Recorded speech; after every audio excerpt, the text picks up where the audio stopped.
Welcome and welcome back. I'm JeremyFee as always. Today we're doing something special. It's a tag video. Michael Everts over there at Fit to Be Read made an original tag called Around the World in 80 Pages book tag. And he was kind enough to tag me in his original tag. Today, as I do this tag, anyone who is mentioned during the video is tagged. Listen closely, because if your YouTube channel is part of an answer to one of these questions, you will be tagged. Of course, all the information is going to be down below anyway in the description if you just can't stand waiting to find out whether or not you've been tagged. There are, it looks like, 12 questions and then 3 bonus challenges at the end. If you go and click the link to Michael's original video on his channel, he's offering some sort of a prize. I don't remember all the variables involved, but I think you have to comment on his video. You have to do the tag by a certain deadline. By all means,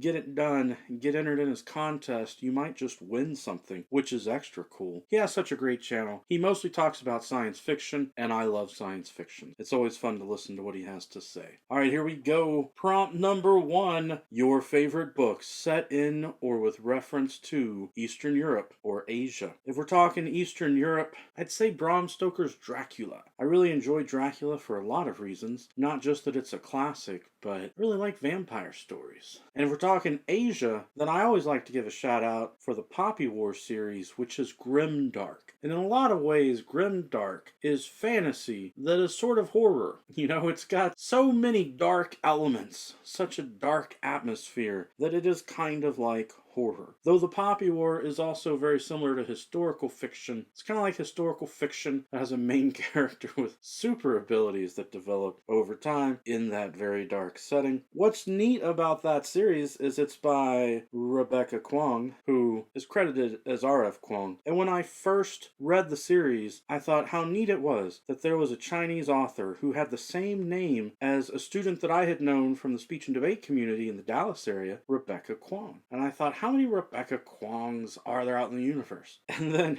after I'd read the whole series and made my review videos over them, at some point I actually read a Wikipedia page or saw a post or something, and I was like, oh, it is the same Rebecca Kuang. I was like, I actually met this author as a teenager. What are the odds? What are the odds? Prompt number 2, a booktuber from a country other than your own that you regularly watch. For this one, I'm going to say Cam Wolfe from Australia. You know, he doesn't use all those stereotypical Australian phrases. Cam is the author of Welcome Descent, which was a great psychological horror. I really enjoyed reading it. He also recently put together the horror short story collection We're Not Home, which is the collection with my story, The Ghost of Walt Whitman, in it. It's always fun to mention that. Prompt number 3, a book that I DNF'd before 80 pages. For this, I'm just going to have to say no. I don't. I do feel like a lot of books, the first 40 to 60 pages are usually slow, and I often get annoyed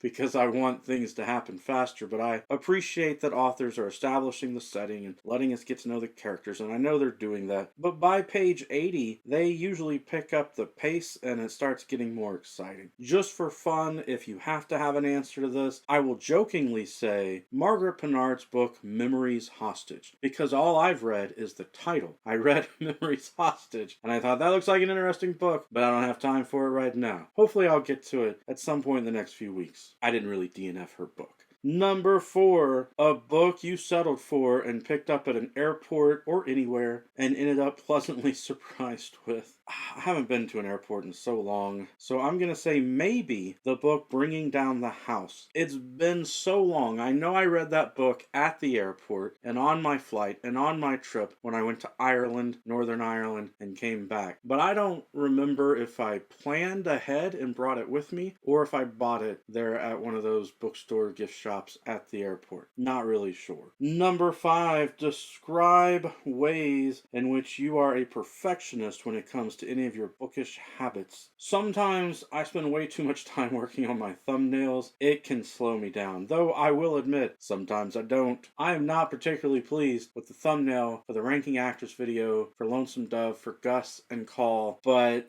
I haven't gone back to fix it, so I guess I'm a failure as a perfectionist. Number 6, your favorite favorite book set in or referencing or linked to Africa? I guess I would say set in Africa would be Children of Blood and Bone. It's an exciting fantasy story. I love stories with large battle cats. I think that those are really cool, and there's some interesting magic going on in there as well. Politics, the royal family, all of that. If we're talking about a story that references Africa but is set in the United States, I would say A Raisin in the Sun, which is my favorite play. Number 7, judging by only the first 80 pages, the best book you've read, and then by the last 80 pages, the best book you've read. I'm just going to name some books. I don't know if they're really the answer to this, but maybe for the first 80 pages, The Name of the Wind by Patrick Rothfuss. I love the beautiful prose, the way that he writes, the way that he sets up the character. Even though Patrick Rothfuss admits he breaks a lot of the rules of what they tell writers, you know, when writers take courses on creative writing. And if you read the book, you'll notice that he does things writers aren't supposed to do, but it works. It comes across well. And for the last 80 pages, I'll say The Kite Runner, because it was my best read of 2020. Number 8, a book you love that prominently features an ethnic or local cuisine. I'm gonna go with Julia Child,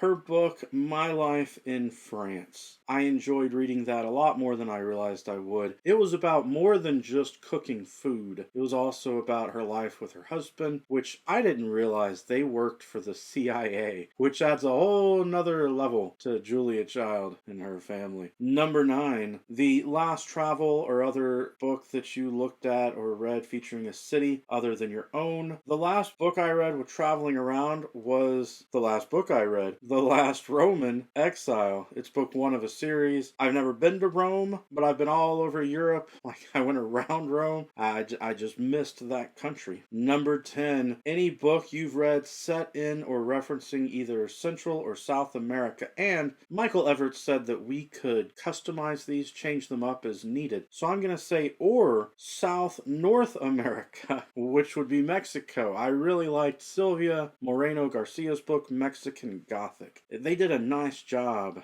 with using both the culture of Mexico and having this weird, creepy, horror British family that came in and did weird stuff. You should read the book if you haven't and you enjoy creepy horror that is similar to Charlotte Perkins Gilman or Shirley Jackson. Number 11, your favorite book referencing another world, universe, or dimension. I'm going to give a shout out to Ben Reeves for his book, The Bewilderness. There's also The Bewilderness 2. He's working on the series. There are going to be more of them coming out. His YouTube channel is 21st Century Writer, though he's also established another YouTube channel for magical realism, which is pretty neat. Number 12, your dream read to read in any dream location, real or fictional of your choosing. I would love to read anything while on the promenade of the space station of Deep Space Nine, maybe even go into Quark's bar, have a drink and a meal. Alright, now we're on the tag challenges. Tag challenge number 1, tag a channel that has 80 or fewer subscriptions. Alright, then I'm going to say Colin Clark recently did a shout out to the AuthorTuber Alfred Billings, who only had 21 subscribers. When I subscribed to his channel and became number 22, Arthur Billings gave me a shout out. So now I'm returning the favor. Arthur Billings is my answer to this tag. Go check out the channel. He does really interesting stuff. He talks about personality types of characters and how he analyzes things. Tag challenge number 2, tag a channel you like that has reviewed any of Verne's novels or any of the novels you mentioned in the tag. I'm going to go with Michael K. Vaughan. He's definitely mentioned Jules Verne, and I mentioned Dracula earlier. He just did an amazing video about Dracula over there on his channel. Tag challenge number 3, tag the 8 channels you watched the most in the last 80 days. I'm just guessing off the top of my head. I'm not actually going to go and count videos or anything. And I'm not going to include people that fit to be read already tagged or that I've already mentioned. Because if I've mentioned you in the video, you're already tagged. So 8 more people. Reading and retail. That's Crystal. She loves Funko Pops. She's been reading some scary stories lately. Got some cool candles and atmosphere going on her channel. Chris Reviews. She's got those awesome ferrets. And not only does she take pictures with them, but Meepers especially shows up in her videos a lot.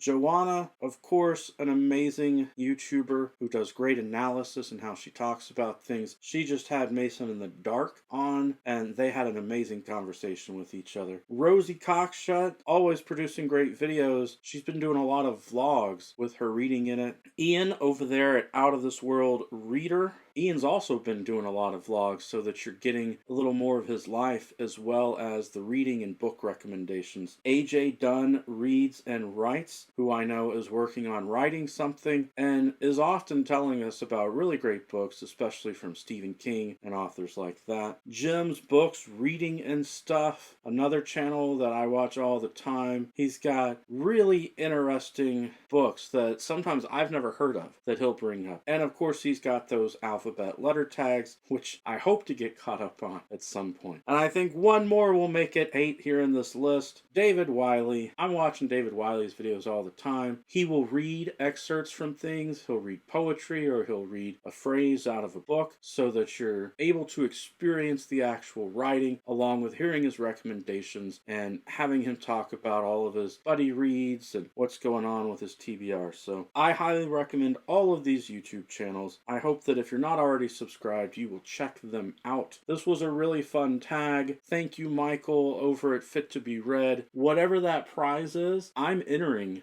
your contest.